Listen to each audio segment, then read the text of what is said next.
पास के जंगल में एक खौफनाक कहानी मशहूर थी।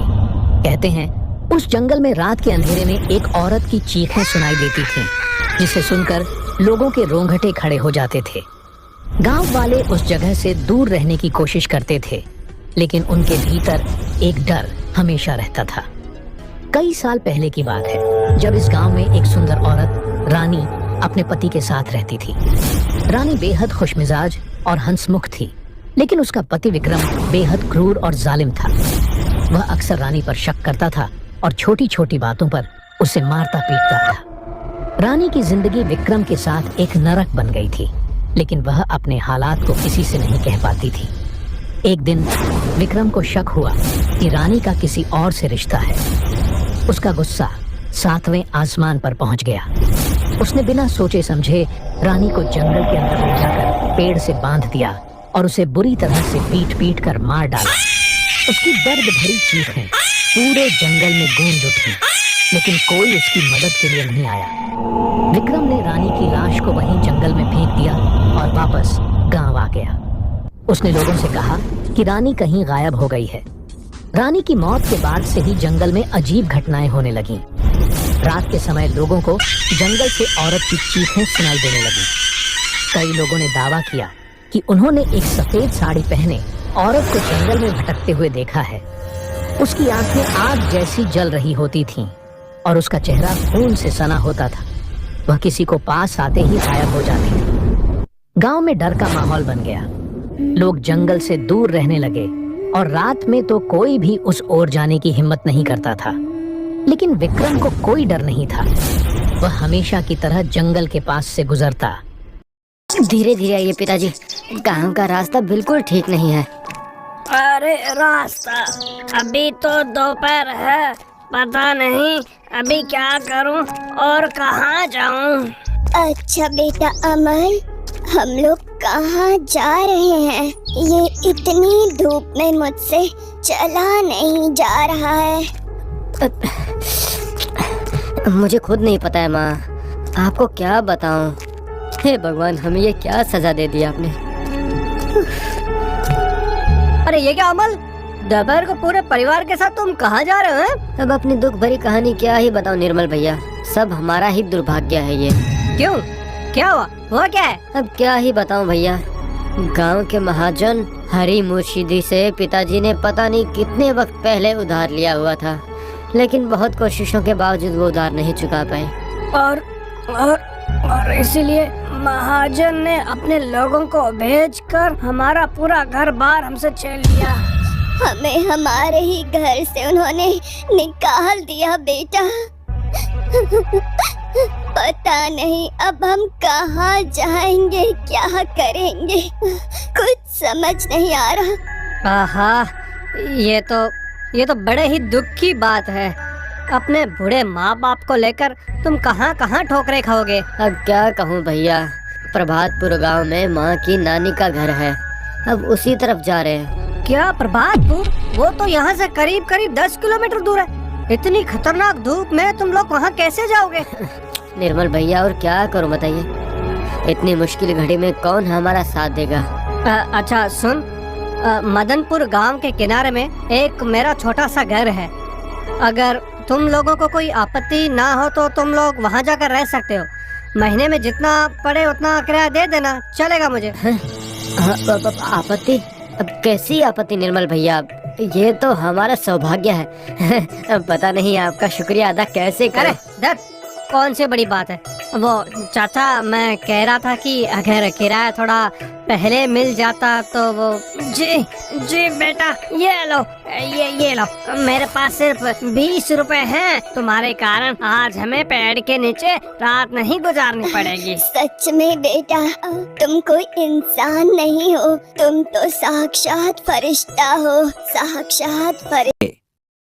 वह एक भयानक और डरावनी महिला थी जो रात के अंधेरे में ही दिखाई देती थी। गांव वाले कहते थे कि उसने काले जादू की शक्ति प्राप्त की थी और वह लोगों को नुकसान पहुंचाने के लिए मशहूर थी। गांव के लोग उससे बहुत डरते थे और रात के समय अपने घरों से बाहर निकलने की हिम्मत नहीं करते थे। कहते थे कि वह अपने जादू से लोगों को बहकाकर जंगल में ले जाती थी और फिर उन्हें मार डालती थी। बच्चे भी उसकी कहानियां सुनकर डर जाते थे और रात को अच्छे से सो नहीं पाते थे। एक दिन गांव में एक निडर युवक रामू आया। उसने गांव वालों से चुड़ैल की कहानी सुनी और तय किया कि वह इस रहस्य का पता लगाएगा। वह रात को जंगल में गया और चुपचाप उस जगह पहुंच गया जहां लोग कहते थे कि चुड़ैल रहती है।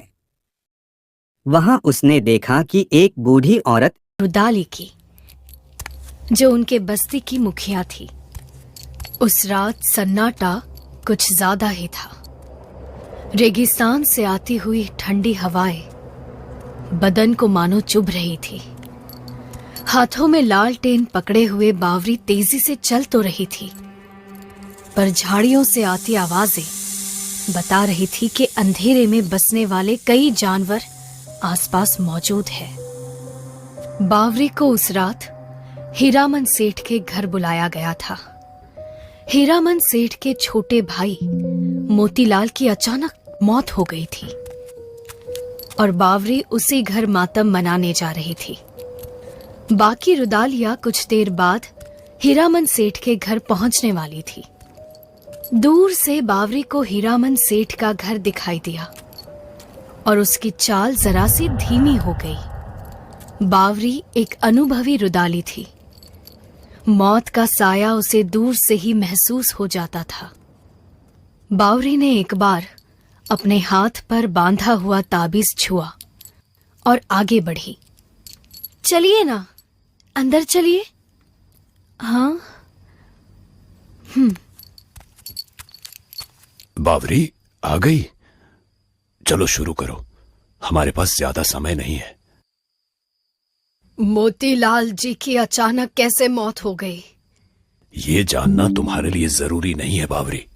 तुम वही करो जिसके लिए तुम्हें यहाँ बुलाया गया है। नहीं हीरामन जी, हम शौक नहीं जताएंगे जब तक मुझे आप इनकी मौत का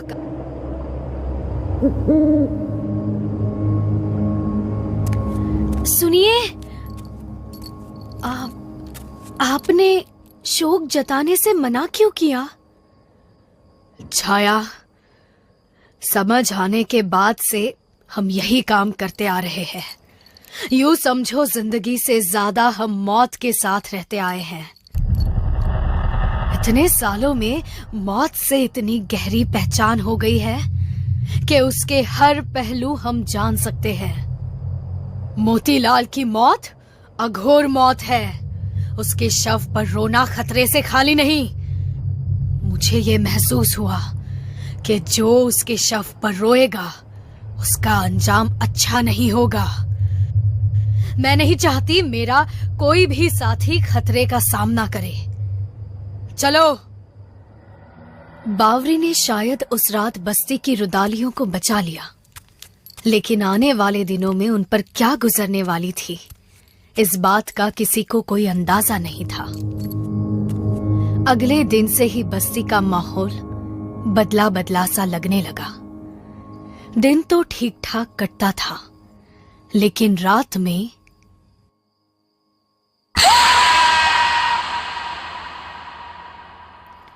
खाना खा ले और जल्दी सो जा। कल अपने बाबा के साथ बकरियां चराने जाना है। चल जल्दी।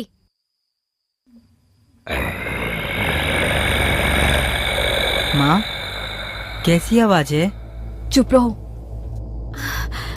बावरी जी को ये बताना होगा। ये अच्छा संकेत नहीं है।